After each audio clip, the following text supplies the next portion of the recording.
ஒரு 2-3 வீடியோக்கு முன்னாடி சொல்லியிருந்தேன். நம்ம ஃபேமிலியை கூட்டு போகும்போது நம்ம எவ்வளோ பொறுப்பாக இருக்கணும், நம்ம எப்படி பத்திரமா கூட்டு போய் அவங்கள வீட்டில் சேர்க்கணும்னு சொல்லியிருந்தேன். அதை பார்த்தாங்களா இல்லையான்னு தெரில. நம்ம போட்டு பார்க்க வேண்டியதில்லை, நியூஸ்லேயே வந்துருச்சு.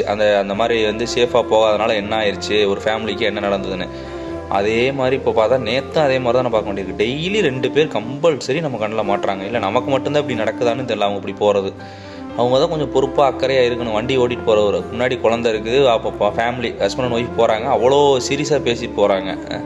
ஒரு ட்ரெஸ்ஸை பிடிக்கணும் கூட அந்த அம்மாவுக்கு தெரிய மாட்டேங்குது. நம்ம வண்டியில் சிக்காமல் போகிறதும் நம்ம பாதுகாப்பு தான்.